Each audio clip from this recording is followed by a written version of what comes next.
ये है हमारे अर्धसैनिक बलों के जवान।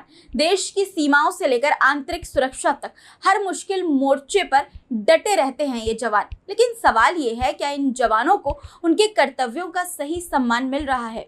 आज हम उसी मुद्दे पर बात करेंगे जिसे नजरअंदाज करना जवानों के साथ अन्याय है। जी हाँ, मैं ओपीएस की ही बात कर रही हूँ दोस्तों। नमस्कार दोस्तों, मेरा नाम है मिसबा खान और आप WNN भारत देखना शुरू कर चुके हैं।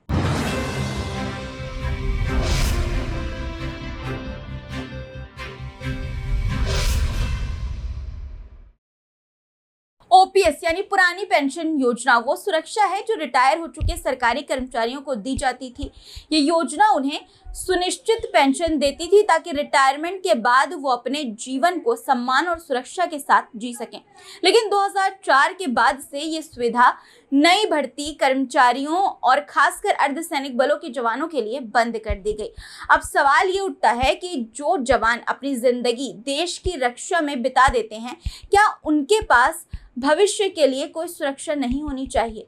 आप सोचिए, हमारे देश के सांसद और विधायक जो सिर्फ 5 साल के लिए चुने जाते हैं, उन्हें ओपीएस की सुविधा मिलती है। वो आराम से अपनी पेंशन लेते हैं, अपनी फैमिली का आराम से वो बुढ़ापे में भी दोस्तों ख्याल रख सकते हैं, भले ही उन्होंने कितनी भी कम अवधि में सेवा की हो, कितनी भी कम अवधि तक सेवा की हो।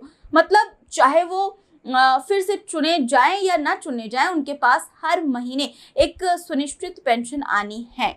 ये ज़रूरी है। और ये पेंशन का पैकेज दोस्तों लाखों में हो सकता है, जिसके साथ कई और सुविधा भी दी जाती है, मुफ्त चिकित्सा सुविधा, यात्रा भत्ता और कई अन्य सरकारी लाभ।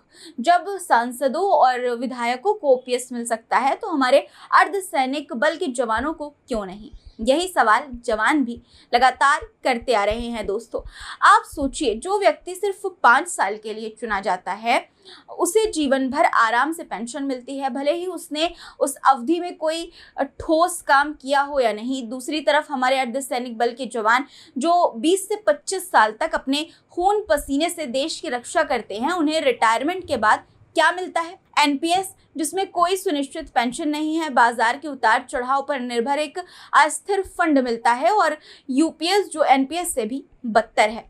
सांसदों और विधायकों के लिए 5 साल की सेवा के बदले लाखों की पेंशन और सुविधाएं मिलती है, लेकिन वहीं जवानों को, जिन्होंने 20 से 25 साल तक देश की सेवा की, रिटायरमेंट के बाद उनकी पेंशन भी निश्चित नहीं है। ये कैसा अन्याय है?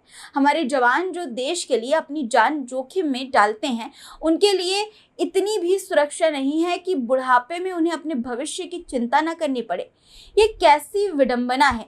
जिन नेताओं ने सिर्फ 5 साल सेवा की, उन्हें पेंशन मिल रही है, और जो जवान अपनी पूरी जिंदगी देश के नाम कर देते हैं, उनके लिए कुछ नहीं, उनके हाथ खाली हैं। ये वो जवान हैं जो देश के अंदरूनी इलाकों में आतंकवाद, नक्सलवाद और सीमा सुरक्षा में आगे रहते हैं। इनका काम बेहद चुनौतीपूर्ण होता है, ना कोई सुनिश्चित समय, ना कोई आराम। लेकिन जब बात उनके रिटायरमेंट और उनके भविष्य की आती है तो उनके हिस्से सिर्फ अनिश्चितता आती है। सरकार को ये समझना होगा कि ओपीएस अर्धसैनिक बल के जवानों को देना कितना जरूरी है। पुरानी पेंशन योजना सिर्फ एक आर्थिक सुविधा नहीं थी, ये एक तरह की सुरक्षा कवच थी जो सुनिश्चित करती थी कि जब जवान रिटायर हों तो उनके पास सम्मान के साथ जीवन जीने का साधन हो। एनपीएस और यूपीएस में इसका अभाव है, जो इन जवानों को एनपीएस और यूपीएस के खिलाफ खड़ा कर देता है। आज अर्धसैनिक बलों के जवान ओपीएस की वापसी की मांग कर रहे हैं, देश भर में प्रदर्शन हो रहे हैं और इस मांग को नजरअंदाज नहीं किया जा सकता।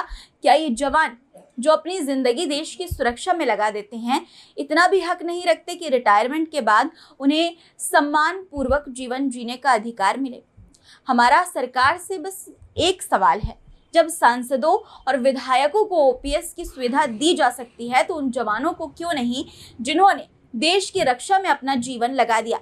ये जवान कोई भीख नहीं मांग रहे हैं, ये अपना हक मांग रहे हैं। ओपीएस सिर्फ एक योजना नहीं, इनका अधिकार भी है, अर्धसैनिक बल के जवानों का अधिकार भी है। देश की सुरक्षा में लगे हमारे जवानों का भविष्य सुरक्षित होना चाहिए। आइए हम सब मिलकर उनके इस जायज मांग का समर्थन करें, ताकि उन्हें वो पेंशन मिल सके जिसके वो हकदार है, सच्चे हकदार हैं। जवानों के लिए सोशल मीडिया के जरिए, एक्स के जरिए ओपीएस की मांग उठाइए, ट्रेंड करवाइए ओपीएस का मुद्दा दोस्तों, ताकि उन्हें भी वो सुरक्षा मिल सके जो उन्होंने देश के लिए दी है।